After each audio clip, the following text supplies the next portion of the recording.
قال الله تبارك وتعالى في الكلام المجيد والفرقان الحميد إن الله وملائكته يصلون على النبي يا أيها الذين آمنوا صلوا عليه وسلموا تسليما اللهم صل على سيدنا ومولانا محمد وعلى آل سيدنا ومولانا محمد وبارك وسلم۔ بے پایہ حمد و ثنا خالق لم یزل اللہ رب العالمین جل جلالہ کی بعد ازاں کروڑوں درود و سلام محسن انسانیت سرور انبیاء تاجدار مدینہ حضور سیدنا آقا علیہ الصلوۃ والسلام کی ذات اقدس پر کہ جن کے وسیلہ جلیلہ سے اللہ رب العالمین نے یہ دین متین عطا فرمایا۔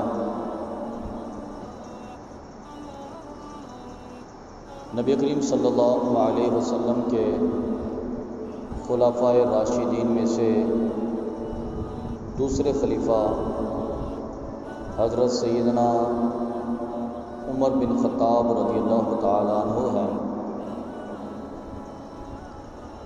آپ کریم آقا صلی اللہ علیہ وسلم کے جلیل القدر صحابی تھے، نبی کریم صلی اللہ علیہ وسلم کے وفادار ساتھی تھے۔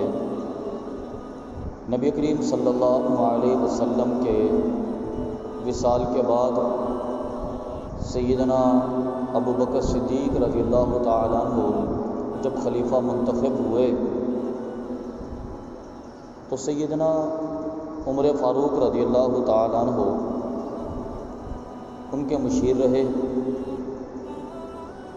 اور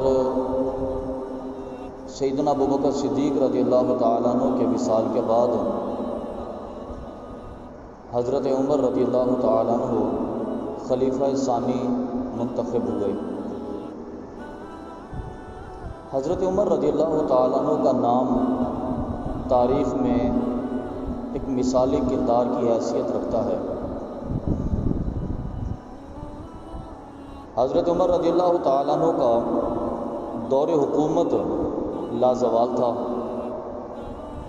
آپ کا انداز حکومت لازوال تھا، بلکہ سیدنا فاروق اعظم رضی اللہ تعالیٰ عنہ کے انداز حکومت پر آج تک مختلف یونیورسٹیوں میں مختلف اداروں میں ریسرچ کا سلسلہ جاری ہے، اور تقریباً ہر دور میں آپ کے انداز حکومت میں سے کسی نہ کسی نئی چیز کا انتخاب کیا گیا، نئی چیز کا پتہ چلایا گیا، اور آپ کے انداز حکومت کو کاپی کر کے بہت سارے حکمرانوں نے اپنے نظام میں نافذ کیا۔ سیدنا فاروق اعظم رضی اللہ تعالیٰ عنہ مرید نہیں بلکہ مراد تھے۔ صوفیہ نے لکھا نا حضرت عمر کے بارے میں، فرماتے ہیں کہ عمر فاروق رضی اللہ تعالیٰ عنہ مرید نہیں مراد تھے۔ مرید کا مطلب ہوتا ہے ارادت رکھنے والا، خواہش مند، طلبگار۔ فرمایا کہ باقی صحابہ حضور کی بارگاہ میں حاضر ہو کر حضور کی بارگاہ میں درخواست کرتے تھے کہ ہمیں اسلام عطا فرمائیے، اور عمر فاروق وہ تھے کہ جن کے بارے میں نبی کریم صلی اللہ علیہ وسلم نے خود اللہ سے دعا کی کہ یا رب ذوالجلال مجھے عمر عطا فرما۔ نبی کریم صلی اللہ علیہ وسلم نے اللہ کی بارگاہ میں التجا کی، اللہم اعز المسلمین باسلام عمر، اے اللہ مسلمانوں کو عزت عطا فرما۔ پھر آپ نے فرمایا کہ باسلام عمر، کہ اللہ عمر کے اسلام کے ساتھ عزت عطا فرما۔ یہ نبی کریم صلی اللہ علیہ وسلم کی دعا حضرت عمر رضی اللہ تعالیٰ عنہ کے لیے ایک بہت بڑا مثالی لفظ ہے کہ نبی کریم صلی اللہ علیہ وسلم نے بلایا ان کو۔ اس لیے صوفیہ نے لکھا کہ حضرت عمر صرف مرید نہیں تھے بلکہ وہ خود مراد تھے، آقا علیہ الصلوۃ والسلام نے خود انہیں مانگا تھا۔ حضرت عمر فاروق رضی اللہ تعالیٰ عنہ ان کے بارے میں روایت کے اندر آتا ہے کہ وہ 40ویں مسلمان تھے، یعنی کہ ان کی آمد کے بعد مسلمانوں میں 40 کا عدد جو ہے وہ مکمل ہوا۔ اچھا یہ بھی ذہن میں رہے کہ لفظ 40 کو اسلام کے اندر بھی اور اس سے قبل جتنے بھی ادیان آئے تمام دینوں میں اس کو بڑی اہمیت حاصل رہی ہے۔ کم و بیش اکثریت انبیاء کرام کی جو تھی انہوں نے 40 سال کی عمر میں اعلان نبوت کیا تھا، اکثر انبیاء کرام کا۔ نبی کریم صلی اللہ علیہ وسلم نے بھی 40 سال میں اعلان نبوت کیا۔ اسی طرح 40 کا انشاء اللہ رب العالمین کی بارگاہ میں اس لیے اہمیت رکھتا ہے، اور شیخ سعدی علیہ رحمت نے بھی فرمایا نا کہ عمر عزیزت 40 سال گزشت، کہ تیری عمر کے 40 سال گزر گئے ہیں، مزاج تو ازال طفلی نہ گشت۔ آپ فرماتے ہیں کہ تیری عمر کے 40 سال گزر گئے، تیرے مزاج میں سے بچپنا ابھی نہیں گیا۔ تو مزاج کا بچپنا بھی 40 سال جو ہے وہ عقل کی تکمیل کا مرحلہ ہوتا ہے، عقل کامل ہوتی ہے۔ 40 سال کے بعد انسان کو ایک نیا عروج نصیب ہوتا ہے۔ تو اللہ رب العالمین کے فضل و کرم سے حضرت عمر کے آمد کے بعد مسلمانوں کی تعداد 40 ہوئی، اور حضرت عمر کی آمد کے بعد اسلام کو نیا عروج ملا۔ اب اندازہ فرمائیے کہ وہی مسلمان تھے، چھپ چھپ کر اذان دیتے تھے، کسی کو کانوں کان خبر نہیں ہوتی تھی، خفیہ طور پر ایک دوسرے کو بتاتے کہ فلاں مقام پر آج نماز ہوگی، فلاں مقام پر نماز ہوگی، حضور سے ملاقات فلاں گھر میں ہوگی، حضور سے ملاقات فلاں گھاٹی کے اندر ہوگی، آقا علیہ الصلوۃ والسلام سے ملاقات فلاں غار کے اندر ہوگی۔ کیفیت مختلف ہوتی تھی، چھپ چھپ کر سارے عمل ہوتے تھے۔ حضرت عمر فاروق رضی اللہ تعالیٰ عنہ اسلام لانے کا واقعہ بڑا معروف ہے ان کا، کہ اپنے کفار کے بڑے بڑے سرداروں میں اٹھتے بیٹھتے تھے۔ آپ نے عہد کیا کہ میں نبی کریم صلی اللہ علیہ وسلم کو معاذ اللہ قتل کر دوں گا تاکہ اسلام کا یہ باب ہی بند ہو جائے۔ کسی نے کہا کہ عمر تو ان کی کیا بات کرتا ہے، تو پہلے اپنے گھر کی خبر تو لے۔ آپ نے فرمایا کیا ہوا؟ بھی تمہاری بہن اور تمہارا بہنوئی تو اس نبی پر کلمہ پڑھ چکے ہیں، اور تو اس نبی کے اسلام کو ختم کرنا چاہتا ہے، وہ تو اسلام تمہارے گھر میں داخل ہو گیا ہے۔ حضرت عمر فاروق رضی اللہ تعالیٰ عنہ جلال اور غضب کے عالم میں ننگی تلوار لی اپنی بہن کے گھر میں پہنچے۔ آپ دروازہ کھٹکانے کے لیے بھی دروازے کے پاس پہنچے تھے کہ اندر سے قرآن پاک کی تلاوت کی آواز آئی۔ آپ تھوڑی دیر کھڑے ہو کے سنتے رہے کہ میں دیکھوں تو صحیح ہو کیا رہا ہے۔ قرآن پاک کی تلاوت کے الفاظ جو ان کے بہنوئی کے تلاوت کرتا تھے، اور ان کی بہن اندر قرآن پاک پڑھ رہی تھی، تو وہ تلاوت کے الفاظ حضرت عمر سنتے رہے اور وہ کانوں میں داخل ہو کر دل پہ اثر کرتے رہے۔ جب آپ نے کچھ الفاظ قرآن پاک کے سماعت کیے تو آپ کے دل کی کیفیت بدل گئی۔ آپ نے دروازہ تو کھٹکایا، خبر ہوگی کہ عمر دروازے پر ننگی تلوار ہاتھ میں، انہوں نے جلدی سے قرآن پاک چھپا دیا۔ حضرت عمر کے لیے دروازہ کھولا تو حضرت عمر فرماتے کیا پڑھ رہے تھے تم لوگ؟ کہنے لگے کچھ بھی نہیں۔ آپ نے فرمایا مجھے دکھاؤ تو صحیح قرآن پاک کو جو تم پڑھ رہے تھے۔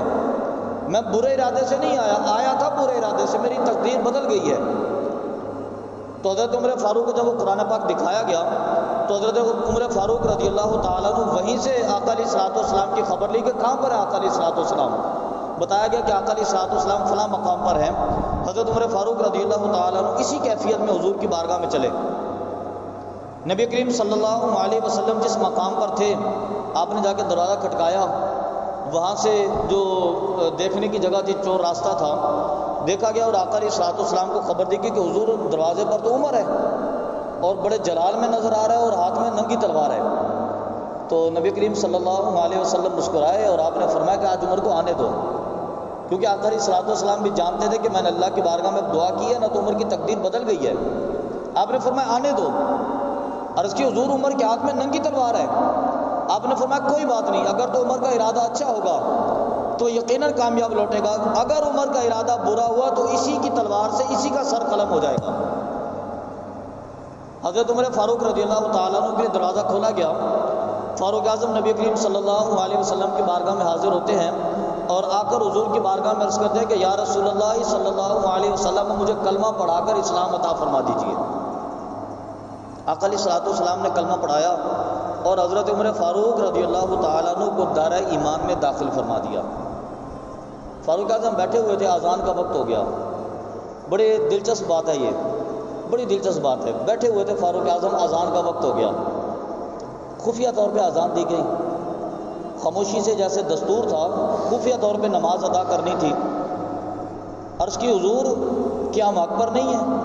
عمر کہتے ہیں یہ وہی عمر ہے جو تھوڑی دیر پہلے تلوار لے کر آئے تھے اور حضور کو معاذ اللہ قتل کرنے کا ارادہ تھا. ننگی تلوار حضرت عمر کے سامنے پڑی ہے اور کہتے ہیں حضور ہم حق پر نہیں ہیں. آپ نے فرمایا عمر ہیں تو حق پر. تو عرض کی کہ حضور جب ہم حق پر ہیں تو چھپ کر کیوں بیٹھے ہیں؟ مکہ میں نکل کر بیٹھتے ہیں, وہاں پر اذان دیتے ہیں, وہاں پر نماز پڑھتے ہیں, آپ کیوں یہاں پر چھپ کر بیٹھے ہیں؟ اس کا ایک بہترین جواب تھا. عرض کرتے حضور ہم حق پر نہیں. آپ نے فرمایا حق پر ہے تو حضور چھپ کے کیوں بیٹھے ہیں؟ سرکار نے یہ نہیں فرمایا کہ عمر تمہاری وجہ سے بیٹھے تھے. آج سے پہلے مکے کی گلیوں میں تو ہی تلوار لے کے پھرتا تھا. آج سے پہلے پورے مکہ میں تو ہی دھمکیاں دیتا تھا کہ جس نے محمد کا کلمہ پڑھا میں اسے قتل کر دوں گا. جب کفار کے سربراہوں کی میٹنگ ہوتی تھی, مجلس ہوتی تھی, تو اس مجلس میں تلوار نکال کر کہتا تھا کہ اگر کسی ماں نے اپنے بیٹے کو مروانا ہے تو محمد کا کلمہ پڑھوائے میرے سامنے. اگر کسی نے بیوہ ہونا ہے تو اپنے شوہر سے کلمہ پڑھوائے میرے سامنے. اگر کسی نے یتیم ہونا ہے تو اپنے باپ سے کلمہ پڑھوائے میرے سامنے. عمر آج اس کا خاتمہ کرے گا. بہترین جواب تھا. سرکار فرما سکتے تھے کہ عمر تمہاری وجہ سے چھپ کے ہم نمازیں پڑھتے ہیں, تمہاری وجہ سے چھپ کر اذان دیتے ہیں, تمہاری وجہ سے چھپ کر کلمے پڑھتے ہیں. خوف تو تمہارا ہے, ڈر تو تمہارا ہے, تم مسلمانوں کو مارتے ہو. نہیں سرکار نے یہ نہیں فرمایا. عرض کی حضور ہم حق پر نہیں ہیں. آپ نے فرمایا حق پر ہیں. حضور چھپ کے نماز کیوں پڑھتے ہیں؟ ہمیں مکہ میں پڑھنی چاہیے, ہمیں حرم کعبہ میں پڑھنی چاہیے. سرکار نے فرمایا عمر تم کہتے ہو تو وہاں پر چلے جاتے ہیں. عمر تم کہتے ہو تو وہیں پہ چلے جاتے ہیں. آپ اندازہ فرمائیے کہ پوری زندگی نبی کریم صلی اللہ علیہ وسلم یعنی کہ اسلام کے اعلان کے بعد کی زندگی, آقا علیہ الصلوۃ والسلام حضرت عمر رضی اللہ تعالیٰ عنہ کی طرف سے تنقید کا نشانہ رہے. اب یہ بھی دیکھیے گا کہ یہ وہی عمر ہے جو مسلمانوں کو مارتے تھے. یہ وہی عمر ہے جو ننگی تلوار لے کے حضور کی تلاش میں پھرا کرتے تھے. یہ بہترین موقع تھا. آج حضرت عمر رضی اللہ تعالیٰ عنہ حضور کی غلامی میں داخل ہو گئے ہیں. حضرت عمر حضور کے سامنے آنکھیں نہیں اٹھا سکتے, تلوار اٹھانا بڑے دور کی بات ہے. آج عمر کے اندر جرأت نہیں ہے کہ وہ آقا علیہ الصلوۃ والسلام کے سامنے تلوار اٹھائے, بلکہ عمر تو آنکھیں نہیں اٹھا سکتے. سرکار کہہ سکتے تھے کہ عمر تمہارے ڈر کی وجہ سے چھپے ہوئے ہیں, عمر تمہارے ڈر کی وجہ سے مسلمان کلمہ نہیں پڑھتے, عمر تمہارے ڈر کی وجہ سے لوگ باہر نہیں نکلتے, عمر تمہارے ڈر کی وجہ سے ہم اسلام کی تبلیغ نہیں کرتے. لیکن آقا علیہ الصلوۃ والسلام کی سیرت کا کمال دیکھیے. آقا علیہ الصلوۃ والسلام نے ایک لمحے کے لیے اپنی زبان کو روکا, شکوہ زبان پر نہیں آیا. آپ نے فرمایا کہ عمر تم چاہتے ہو تو وہاں پر نماز پڑھ لیتے ہیں. وہ عمر جو حضور کی غلامی میں داخل ہو چکے تھے, پوری زندگی سرکار کی غلامی میں رہے کہ یار یہ کیسے نبی ہیں اللہ تعالیٰ کے کہ میں اذیتیں بھی دیتا رہا, میں تکلیفیں بھی دیتا رہا, میں دھمکیاں بھی دیتا رہا, میں نقصان بھی پہنچاتا رہا, لیکن اس نبی کی سیرت کا کمال دیکھیں کہ آج تک مجھ سے شکوہ نہیں کیا. یہ تو حضور کی سیرت ہے نا. اگر ہم آقا علیہ الصلوۃ والسلام کی سیرت کے صرف اس پہلو کو پکڑ لیجئے تو آپ دیکھیے گا کہ ہمارے معاشرے میں کتنا سکون ہو جائے گا. آپ آقا علیہ الصلوۃ والسلام کی سیرت کے اس پہلو کو پکڑ لیجئے, آپ دیکھ لیجئے کہ آپ کے معاشرے میں کتنا امن قائم ہو جائے گا. لیکن ہمارا مزاج مختلف ہوتا ہے. جس بندے سے ہم اذیت و تکلیف میں ہوتے ہیں نا, ہم پوری زندگی انتظار میں ہوتے ہیں کہ یہ بندہ تکلیف میں آئے, یہ بندہ مصیبت میں آئے, یہ میرے سامنے گرے اور میں اس سے پیچھے سارے بدلے لوں گا. ہم انتظار میں ہوتا ہے کہ یہ بندہ کسی مصیبت کے اندر آئے اور میں اسے گن گن کے پرانے تانوں کے بدلے لوں گا, اور پھر ہم ایک بات کرتے ہیں اور اس کے اندر 3 مرتبہ تانا مارتے ہیں کیونکہ ہمیں اس سے تکلیف ہوتی ہے. ہم اس بندے سے بدلہ لینا چاہتے ہیں, ہم اسے انتقام لینا چاہتے ہیں. یہ آقا علیہ الصلوۃ والسلام کی سیرت نہیں ہے. سرکار کی سیرت تو یہ ہے کہ جب کوئی شخص مجبور ہو کے بھی تمہارے پاس گر جائے, اس کے پاس سر اٹھانے کی سکت نہ ہو, اس کے پاس آنکھیں اٹھانے کی سکت نہ ہو, ایسی کیفیت میں دوسرے کو بجائے شرمندہ کرنے کے اس کو عزت دے دو, وہ ساری زندگی تمہارا غلام ہو جائے گا. یہ ہے سرکار کی سیرت. اب زندگی میں موقع تلاش کیجیے, دیکھیے اگر کسی نے آپ کو اذیت دی ہے, کسی نے تکلیف دی ہے, اگر آپ کے دروازے پر چل کے پہنچ گیا ہے, آپ سارے شکایتیں ختم کر دیجئے, آپ سارے شکوے ختم کر دیجئے, آپ پرانی مشقتوں کو بھول جائیے, پرانی اذیتوں کو بھول جائیے. نتیجہ یہ ہوگا کہ اس بندے کے دل میں آپ کے کردار کی عظمت پوری زندگی بقا میں رہے گی. اگر وہ آ جائے نا گر کے ہمارے سامنے, ہم اس کو تانے مار لیں, ہم اسے بدلے بھی لے لیں, نتیجہ یہ ہوگا کہ ابھی مجبور ہوگا, بات تو نہیں کرے گا لیکن گھر جا کے سوچے گا صحیح کہ ہے بڑا کمزور, میں اس کے سامنے گر گیا تو اور یہ مجھے تانے مارتا رہا. وہ دل میں غصہ رکھے گا، وہ کہے گا اچھا چلو ٹھیک ہے، اب میری تکلیف تھی، میری مشقت تھی، میں اس کے سامنے گر گیا ہوں، لیکن آئندہ اس کا سامنا نہیں کروں گا۔ بندہ ہی ٹھیک نہیں ہے، وہ ہمارے بارے میں برا رویہ اختیار کرے گا، آئندہ ہمارا سوچے گا تو صحیح نا یقیناً، کیونکہ ہم نے اس کو بڑا سخت اذیت کی کیفیت میں رکھا ہوگا۔ اس لیے کوشش کریں کہ جب کوئی شخص مجبور ہو کہ آپ کے پاس آ جائے نا، اگر وہ شرمندہ ہو جائے کہ یار میں نے آپ کے ساتھ بڑی غلطیاں کی ہیں، میں نے آپ کے ساتھ بڑی زیادتیاں کی ہیں، اور آج کے بعد میں آپ کے ساتھ کچھ نہیں کروں گا، تو آپ اسے موسٹ ویلکم کیجئے، اسے سینے سے لگائیے، اور حقیقتاً سینے سے لگائیے۔ ایسا نہیں ہے کہ صرف دل سے جسم سے جسم ملا لیا، روح کی گہرائی کے ساتھ اس سے مل جائیے اور اس کی غلطیوں کو معاف کیجیے۔ آپ یقین مانیں کہ آئندہ پوری زندگی وہ بندہ آپ سے محبت کرتا رہے گا۔ یہ تو سرکار کی سیرت ہے۔ آقا علیہ الصلوۃ والسلام نے مڑ کے نہیں فرمایا کہ عمر تمہاری وجہ سے ہم نمازیں چھپ کے پڑھتے تھے، عمر تمہاری وجہ سے کوئی بندہ کلمہ نہیں پڑھتا تھا، لوگ ڈرتے تھے، اگر کسی کے دل میں اسلام کی محبت آ جاتی تو وہ چھپ چھپ کے آتا تھا میرے پاس کلمہ پڑھنے کی، عمر کو پتہ نہ چل جائے۔ نہیں، فرمایا کہ عمر تم کہتے تو چلو وہاں پہ چلے جاتے ہیں۔ کفار مکہ اپنے گھروں میں بیٹھے تھے بالکل مطمئن، کاروبار زندگی بالکل ٹھیک ٹھاک انداز میں چل رہا تھا، اچانک کعبہ کے اوپر سے، کعبہ کی چھت سے اللہ اکبر کی اذان کی آواز بلند ہوئی۔ جیسے ہی آواز مکہ کی گلیوں میں گونجی، کفار مکہ خوف کی کیفیت میں گھروں سے باہر نکلے کہ یہ کیا ہو گیا، مسلمانوں میں اتنی مجال اور مسلمانوں میں اتنی ہمت کہ وہ کعبہ کی چھت پہ چڑھ کے اذان دے سکیں۔ آپس میں چیم گوئیاں ہوئی، مشروع خیریت تو کیا ہوا؟ تو لوگوں نے فی الفور کہا کہ لگتا ہے کہ عمر اسلام قبول کر چکا ہے۔ یہ جو مسلمانوں میں اتنی ہمت آئی ہے نا، یہ دلیری کی بات ہے، اس کی وجہ کہ عمر مسلمان ہو گیا ہے۔ جب اپنے گھروں سے نکل کر باہر پہنچے تو دیکھا کہ حضرت عمر خانہ کعبہ کے دروازے پر ننگی تلوار لے کے کھڑے تھے اور بلند آواز سے لوگوں سے کہہ رہے تھے کہ ہے کسی کے اندر مرنے کا حوصلہ تو آئے عمر کے مقابلے میں آج۔ تو حضرت عمر رضی اللہ تعالیٰ عنہ کی آمد کے بعد اسلام میں 40 کا انصاف پورا ہو گیا، اور حضرت عمر رضی اللہ تعالیٰ عنہ کے لیے نبی کریم صلی اللہ علیہ وسلم نے خود دعا فرمائی کہ اللہم اعز الاسلام بالمسلمین باسلام عمر۔ آپ نے فرمایا کہ اللہ مسلمانوں کو عزت دے، اور عزت کیسے دے؟ مسلمان عمر کے اسلام کے ساتھ عزت دے۔ اور پھر اللہ رب العالمین نے حضرت عمر کو اسلام دیا اور مسلمانوں کی عزت اور معیار ملا۔ ایک دفعہ حضرت عمر رضی اللہ تعالیٰ عنہ ایک وادی سے گزرے، اور حضرت عمر رضی اللہ تعالیٰ عنہ وہاں پہ کھڑے ہو کے رونا شروع ہو گئے۔ آپ کا غلام بھی آپ کے ساتھ تھا۔ اس نے کہا کہ اے عمر خیریت تو ہے؟ آپ جیسا وقت کا بڑا شہنشاہ لیڈر، آپ امیر المؤمنین، اور آپ رو رہے ہیں یہاں پہ کھڑے ہو کے؟ آپ نے فرمایا کہ میں تو کچھ بھی نہیں تھا، میں تو اتنا بڑا لیڈر تو نہیں تھا، میرے پاس تو کچھ بھی نہیں تھا۔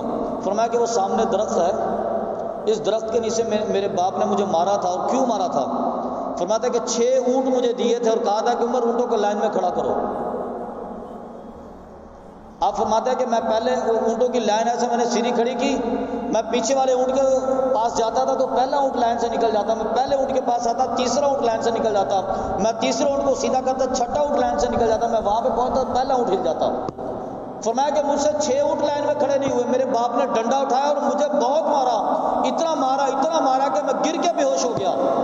آپ نے فرمایا کہ ایک وہ عمر تھا جسے 6 اونٹ لائن میں کھڑے نہیں ہوتے تھے، آج اسلام نے مجھے اس قدر عزت عطا فرمائی ہے کہ 22 لاکھ مربع کلومیٹر پر اگر میری حکومت ہے، اگر دریائے نیل پر کتا بھی پیاس کے مارے ہلاک ہو جائے تو میں اللہ کی بارگاہ میں جواب دینے کو تیار ہوں۔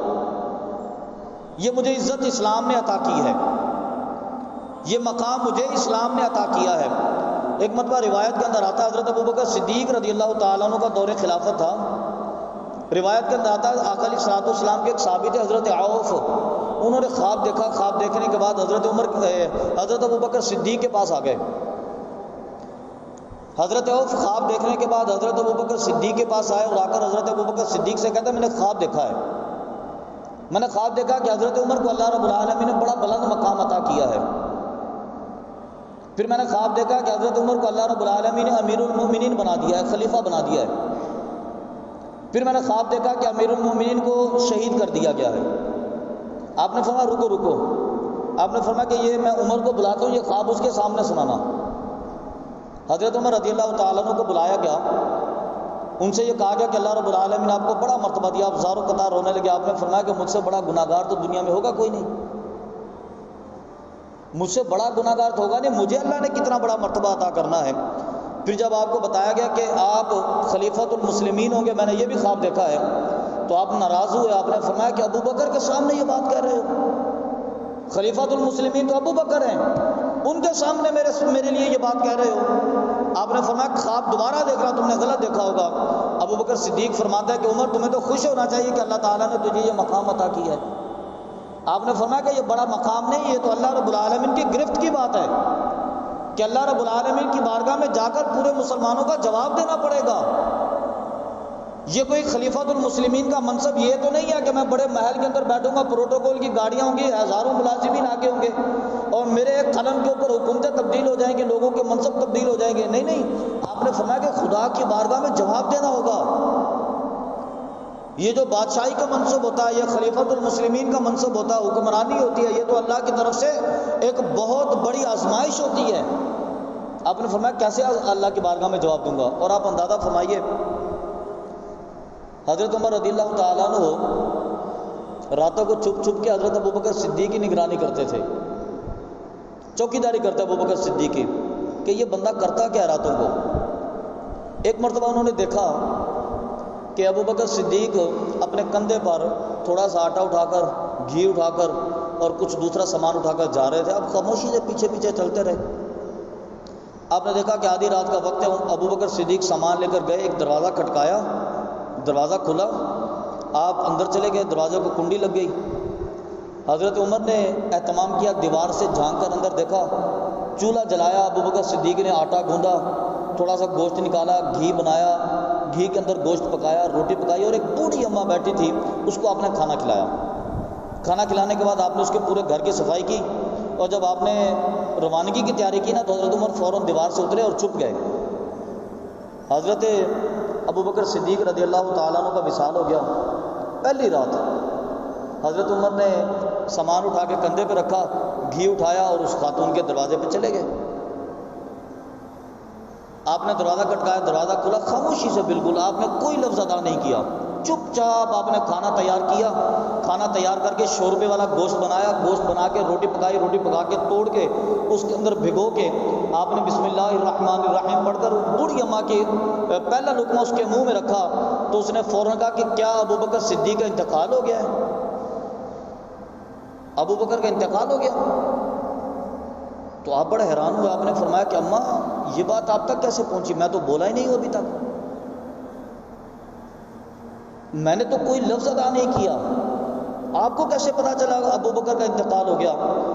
وہ فرماتی ہیں کہ نبی کریم صلی اللہ علیہ وسلم کے وصال کے بعد سے لے کر آج تک ابوبکر صدیق کی جتنی بھی مصروفیت ہوتی تھی وہ ہمیشہ میرے گھر میں آ کے کھانا پکا کے مجھے کھلاتا تھا، کچھ بھی ہو جائے وہ کھانا لازمی کھلاتے تھے۔ آپ نے فرمایا میں نے بھی تو یہی کام کیا ہے، میں بھی تو خاموشی سے آیا ہوں، میں نے گھر کی صفائی کی ہے، میں نے کھانا پکایا، روٹی توڑی ہے۔ ابوبکر بھی ایسے ہی کرتے تھے نا، آپ کے منہ میں لقمہ ڈالتے تھے، تو آپ نے کیسے کہا ابوبکر کا انتقال ہو گیا؟ اس بوڑھی اماں نے کہا کہ ابوبکر پہلے روٹی ٹھنڈی کرتے تھے پھر مجھے کھلاتے تھے، تو نے گرم گرم لقمہ میرے منہ میں ڈالا، مجھے پتا چل گیا کہ آج ابوبکر نہیں ہے، یہ ہاتھ کسی اور کا ہے۔ حضرت عمر رونے لگے۔ آپ نے فرمایا کہ ابوبکر نے حکومت کرنا کتنا مشکل بنا دیا میرے لیے۔ یہ تھے حضرت ابوبکر اور یہ تھے حضرت عمر۔ حضرت عمر کا یہ کمال تھا۔ اور حضرت عمر رضی اللہ تعالیٰ عنہ کے بارے میں نبی کریم صلی اللہ علیہ وسلم فرماتے ہیں، آپ نے فرمایا کہ اگر جبریل امین میرے پاس ابھی آ جائے اور 950 سال بیٹھ کر وہ مجھے ابوبکر عمر کے فضائل سناتا رہے نا تو 950 سال گزر جائیں گے، میری عمر کے فضائل ختم نہیں ہوں گے۔ 950 سال فرمایا کہ اگر جبریل امین بھی اس کے فضائل بیان کرتا رہے تو میری عمر کے فضائل ختم نہیں ہوں گے۔ اور پھر ایک مقام پر نبی کریم صلی اللہ علیہ وسلم نے فرمایا کہ میرا عمر ابوبکر صدیق کی نیکیوں میں سے ایک نیکی ہے۔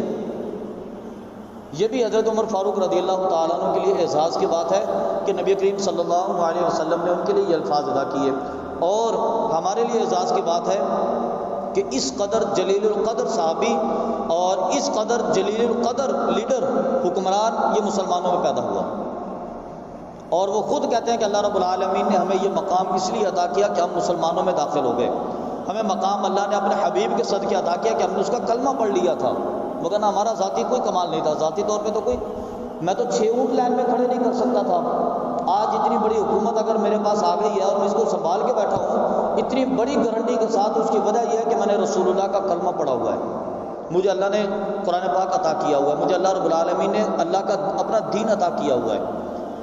حضرت عمر فاروق رضی اللہ تعالیٰ عنہ نبی کریم صلی اللہ علیہ وسلم کے مراد تھے۔ اس لیے صوفیہ نے کہا، جس پر ہم نے گفتگو کا آغاز کیا تھا، صوفیہ نے کہا کہ حضرت عمر فاروق رضی اللہ تعالیٰ عنہ نبی کریم صلی اللہ علیہ وسلم کے مرید نہیں بلکہ مراد تھے۔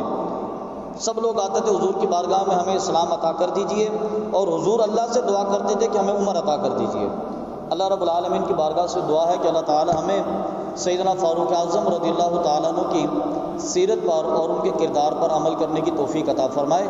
جیسا کہ گزشتہ جمعۃ المبارک میں سیدنا ابراہیم علیہ السلام کے حوالے سے میں گفتگو کر رہا تھا نا، میں نے اس وقت بھی یہ بات کہی تھی، اور عید الاضحیٰ کے دن تقریر کے دوران بھی میں نے یہ بات کہی تھی کہ حضرت ابراہیم علیہ السلام کے ساتھ یا کسی بزرگ کا یا کسی نبی کا ہم ذکر کرتے ہیں تو محبت کا مطلب یہ نہیں ہے کہ 1 سال کے بعد ان کا یوم منا لیا اور ہماری ذمہ داری ادا ہو گئی۔ ابوبکر صدیق کا یوم، حضرت ابراہیم کا یوم منانے کا مطلب یہ نہیں کہ سال بعد ہم قربانی کر لیں۔ حضرت امام حسین کے ساتھ محبت کا مطلب یہ نہیں کہ 10 محرم الحرام کو پروگرام منعقد کر لیں۔ حضرت عثمان غنی کے ساتھ محبت صرف اتنی نہیں ہے کہ ہم 18 ذی الحجہ کو کوئی پروگرام کر لیں۔ حضرت عمر کے ساتھ محبت کا مطلب یہ نہیں ہے کہ ہم 1 محرم الحرام کو کوئی پروگرام کر لیں۔ ان کی محبت، یہ آغاز ہے ان کی محبت کا۔ اصل محبت ان کی تب ادا ہوگی جب آپ ان کی سیرت پر عمل کریں گے۔ حضرت عمر رضی اللہ تعالیٰ عنہ کے بارے میں گفتگو کا مطلب یہ ہے کہ آپ ان کی سیرت کو سنیے اور اس کو اپنے اوپر فالو کیجیے، اپنے اوپر لاگو کیجیے۔ حضرت عمر کا وہ کردار آپ کے نظر میں رہے کہ ابوبکر صدیق کی اتباع کے اندر کس طرح غریبوں کو مدد کرتے تھے، کس طرح حاجت مندوں کی حاجت روائی کرتے تھے۔ ابوبکر صدیق کا یہ کردار آپ کے سامنے رہے، پھر حقیقتاً ہمیں ان کے ساتھ محبت کی ذمہ داری ادا ہوگی۔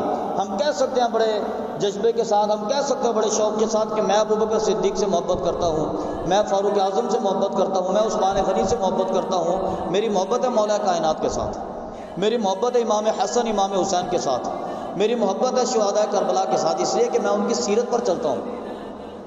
میں نے اپنی صورت ان کی صورت جیسی رکھی ہے، میں نے اپنا کردار ان کے کردار جیسا رکھا ہے۔